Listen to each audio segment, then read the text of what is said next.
Okay, so in this video, I'm going to talk a little bit about return. So when you're measuring return, there are actually a couple of different ways you can do it. You can do it in terms of dollars or currency or rates. So if you think about which one is actually better, I'd argue that both are actually necessary in certain contexts. And to see that, let me give you an example. Let's suppose you are faced with two investments, one that could earn a rate of return of 10%, one that could earn a rate of return of 50%. And let's say they've got the same risk. Which one's better? Well, I mean, your obvious thought is, well, clearly the one with 50%.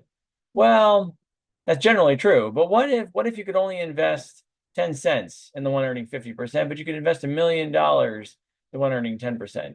Well, the one that's earning 50%, it's 10 cents. I mean, it just probably isn't worth a whole lot of time to evaluate this thing and try to figure out, how much should we invest in this? Should we make a case for it? It's only 50 cents, right? So if you can only, or 10 cents. So if you only invest 10 cents in this thing, getting 50%, like this isn't really worth my time for the investment. Now, obviously that's an extreme case. But the point that I'm making here is generally speaking, rates are going to be what would make sense to focus on when evaluating investments if they've got the same level of risk. But don't entirely lose sight of the fact that dollars can matter too when measuring returns, in the sense that if there's a limit to just how much can be invested and the scale is kind of limited, dollars can matter. And so that's something to be aware of when evaluating investment opportunities. The scale at which the opportunity is available could perhaps become relevant in some contexts. And that actually comes up potentially in capital budgeting a little bit too.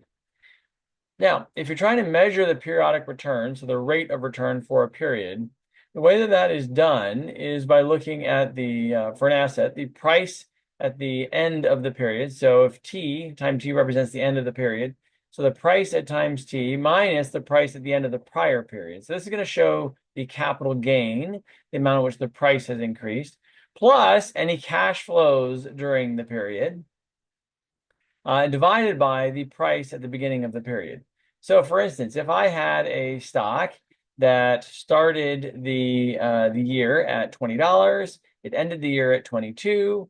So I would take 22 minus 20. So I would have a $2 gain. And let's say there was $1 of dividends. So that's my cash flow during the year. So I had a $2 capital gain plus a $1 dividend. So now that is a $3 gain on a $20 initial investment. So if I had a $3 gain on a $20 initial investment, that would be a 15% rate of return. So my periodic return would be 15%. So the price at the end of the period minus the price at the beginning of the period, plus any cash flows during the period, divided by what the price was at the beginning of the period. That's going to give me my total periodic return during that period. Now, if you're trying to figure out what the expected return for an individual investment would be, there's a formula for that. Let's walk through that a little bit. So the expected return on investment, so I have investment J. J is just denoting, it's a subscript to denote some investment. So J could be 1 for investment 1, could be 2 for investment 2, 3 for investment 3, for whatever investments those are.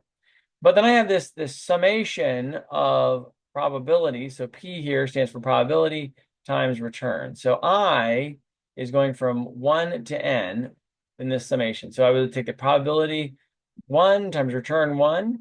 Then I'd find the probability 2 times return 2, probability 3 times return 3. And what all those chunks give me when I add them all up, that's going to be my expected return. But let's talk about what's really going on here. So basically what's going on for an individual investment here is there are different possible outcomes. And so what this formula is saying is for a particular investment, I'm going to take the probability of each particular outcome. I'm going to multiply it by the return that I expect to get for that outcome. So I take the probability for each outcome times the return I would expect to get in that outcome, multiply those together, and then I proceed to the next possible outcome. Take its probability, its return, multiply them together. Next possible outcome, its probability, its return, multiply them together. And then I sum across all of those terms that I get. So if we think about that, basically what we're saying here is for any given investment, something is going to happen. But there are a lot of different possible things that could happen. So if there are a whole range of possible things that could happen, what I need to look at is what's the probability of each particular outcome times the return I would get in that particular outcome. And so what that means is the probabilities across all the possible outcomes should sum to 1. In other words, there's a 100% chance that something happens, right? So if there's a 100% chance that something happens, the probabilities are going to sum to 1.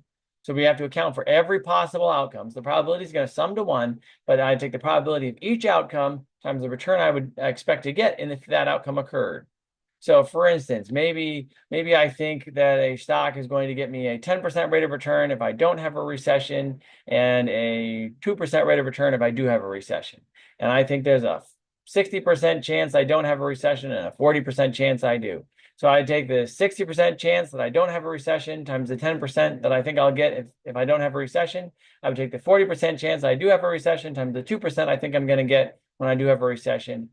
Take each of those outcomes when I multiply those pieces together, add it together, and this is going to tell me what my expected return is for the investment. Obviously, that's a simple case in which I only have 2 possible scenarios. Most of the time, we have far more possible outcomes, but that's the idea. Now, if I have a portfolio of investments, so a portfolio of investments basically just means I'm looking at potentially many investments, right?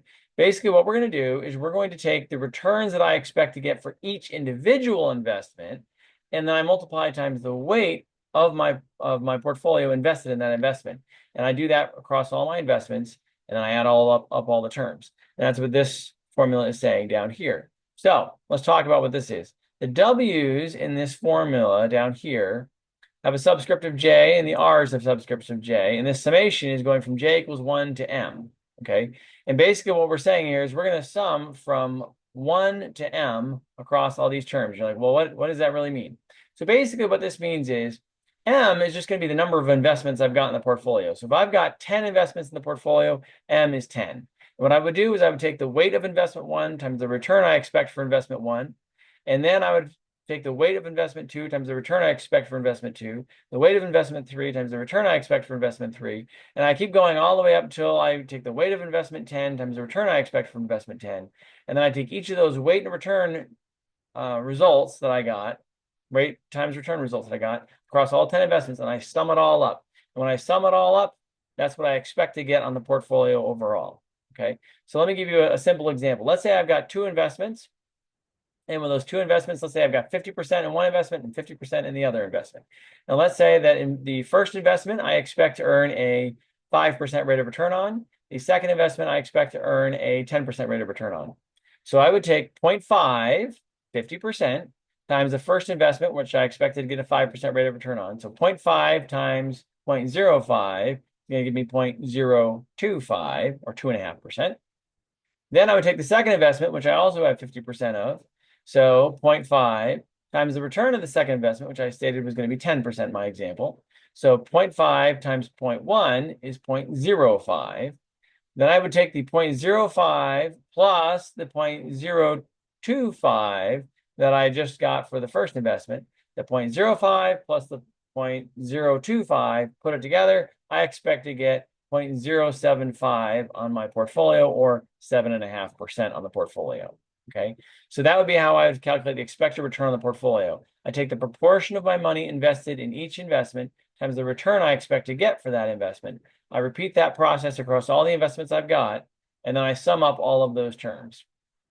Now, it's worth noting then, well, if I think about this, so does that mean I will actually get 7.5% of my portfolio in this example? Well, no, right? It depends on what happens to those individual investments. And these individual investments, this expected return I'm going to have here, that's really coming from up here, what I expect to get on the individual investment, which is linked to all these possible outcomes, right? So when you calculate the expected return on a portfolio, it's merely what you expect to get on average. That doesn't mean that's what you're going to get in any particular case when it actually happens. It's just on average, looking forward, this is what I think on average I would get. But back to an individual investment, I could get something quite different. I can calculate up here what I would expect to get on average, but this is based on the probabilities times the returns for a whole slew of possible outcomes. And once things actually occur, some outcome will have happened. That's what I actually get. And that could be something quite different from the expected return for the investment. So in other words, for an investment, I could expect to get 10% on average. The reality is there's quite a distribution around that. That might mean that I could get anything from losing 30% to making 50%. I expect to get maybe 10% on average, but I got a big range. I don't know where I'm really going to wind up. So on average, I'm thinking 10%, but the reality is I wind up somewhere on perhaps either side of that. Who knows? So when you calculate the expected return on the investment, this is sort of what you expect to get on average based on the probabilities of the different outcomes that you anticipate. When I look at the expected return on the portfolio, it's what you expect to get based upon how much you have invested in the different investments and what you would expect to get on average for each of those. The reality is each investment is going to produce some specific outcome. We don't know what that is. And when I put it all together and weight it and all that, that's what I actually wind up getting. Not most likely not exactly what I expected, right? Could happen that I get exactly what I expected, but most likely probably not. So hopefully this little discussion of calculating return for an individual investment or expected return for an individual investment and calculating expected return for a portfolio has been helpful. And hopefully the little discussion of periodic returns and measuring returns has been helpful as well. Thanks so much for watching and have a great day.